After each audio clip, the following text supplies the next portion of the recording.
Max Lucado controversy, a renowned pastor's complex life for a long time. Millions of people worldwide have found hope in Max Lucado, whose name is associated with inspirational Christian literature and inspirational speeches. To motivate, despite being one of the most well-known and adored evangelical authors and pastors of our day, Luke has also been in difficulties. His compassion and faith have impacted the spiritual journeys of many individuals. The plot takes an unexpected turn at this point. Max Lucas's controversy is more of a profound and nuanced discussion about faith than a true scandal, changing the cultural norms, and how a leader battles the need to lead with grace and conviction compared to the typical scandals involving megachurch pastors or televangelists. Max Lucado's is far more complex. He is torn between two extremely different worldviews, and his situation is about how people's beliefs evolve over time. Maintaining traditional Christian teachings while navigating a rapidly evolving society, LGBT issues, conventional biblical interpretation, and the church's responsibility in adjusting to contemporary social developments are the topics of his disagreement. Lucado's journey through this storm tells the tale of a pastor who struggles with his own views and a man who attempts to make peace, asks for forgiveness, and deals with public controversy. The congregation disagreed on the eternally significant issues of love and acceptance, but before we get into that, it's critical to understand Max Lucado's background and the reasons why his scandal rocked the Christian community. Max Lucado began his writing and ministry as a Christian preacher. Lucado was an author and pastor in the early 1980s. Many of his more than 100 works have become bestsellers. His writings are renowned for being approachable and simple to read, and they include anything from daily devotionals to profound religious insights. He has a unique ability to simplify complex theological concepts into messages that are relatable to individuals from all walks of life. As a well-known figure in the Christian community, Lucado's books You Are Special, Just Like Jesus, and In the Grip of Grace have sold millions of copies worldwide. As a longtime pastor at Oak Hills Church in San Antonio, Texas, Lucado's ministry is centered there. From seasoned believers to those who are just beginning to explore Christianity, a diverse range of individuals have been drawn to him by his kind demeanor and transparent approach to ministry. His voice has frequently provided solace during difficult times, including social upheaval, personal adversity, and natural disasters. Being a prominent person in contemporary Christianity, many were taken aback when Lucado became embroiled in a significant dispute that tested the same values he has long championed: understanding, compassion, and grace. The backlash against LGBT persons and Lucado's talk are at the center of the Max Lucado presented a sermon in 2004 that would ultimately come back to haunt him more than 10 years later, sparking the controversy around him. Lucado discussed same-sex marriage in this sermon, supporting the conventional evangelical belief that marriage is a holy union between a single man and a single woman. Among conservative Christian leaders at the time, this viewpoint was neither unique nor unexpected. But as civilization has evolved, people's opinions on public individuals' previous remarks evolved, along with their opinions on LGBTIQ rights. Now, in 2021, the Washington National Cathedral, an Episcopal church that has a history of promoting LGBTIQ inclusivity, extended an invitation to Max Lucado to preach. There was a strong pushback against the invitation from. Recalling Lucado's earlier speech, LGBT individuals and those who support them questioned whether a speaker with his views on same-sex marriage should have such a large platform in a church that is known for its progressive ideals. Lucado's 2004 sermon was cited by critics as evidence that he opposed LGBTIQ rights, and his invitation to speak at the National Cathedral is rude and disrespectful. The outcry was fast and intense, and hundreds of people signed petitions to send Lucado's invitation again. Lucado's previous remarks, according to several signatories, were incompatible with the principles of inclusivity and equality that the Episcopal Church, and the National Cathedral in particular, wished to preserve.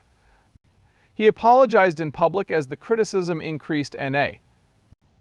A great deal of criticism. Many were taken aback by Max Lucado's answer, which involved writing a public letter of apology to everyone, including those who attend the National Cathedral. In his apologies, Lucado acknowledged that his 2004 remarks were harsh and did not reflect the compassion and concern he attempts to demonstrate in his ministry. He also stated he felt awful about the suffering his servant had caused. He stated in 2004, "I now realize that I was rude, nasty, and caused catastrophic harm to people when I gave a lecture regarding same-sex marriage." He continued by saying that although he still held the traditional biblical definition of marriage as his ideal, he really regretted the tone and words he had previously used because he was aware of how it had offended others. For a number of significant reasons, Lucado's apology was crucial. It first demonstrated how difficult it is for many Christian leaders to apologize. Reconcile the growing demand for LGBT acceptance and inclusion with conventional biblical beliefs. Second, it demonstrated Lucado's willingness to engage with his detractors and pay attention to people who were offended by his remarks. Some people viewed his apologies as an uncommon and admirable display of humility, particularly in the evangelical community where leaders are frequently reluctant to own up to their mistakes or alter their opinions. However, not everyone found Lucado's explanation satisfactory. Because he refused to alter his religious beliefs regarding same-sex marriage, his detractors claimed that his apology lacked sincerity. They added that in order to truly forgive, one must completely accept LGBT rights, which include acknowledging same-sex relationships with others, particularly those in.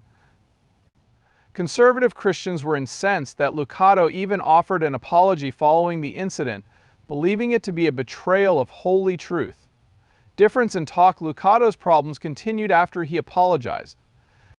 For many progressive Christians, the public outrage that followed his invitation to the National Cathedral and the subsequent backlash demonstrated how divided Christians are on the topic of LGBT inclusiveness.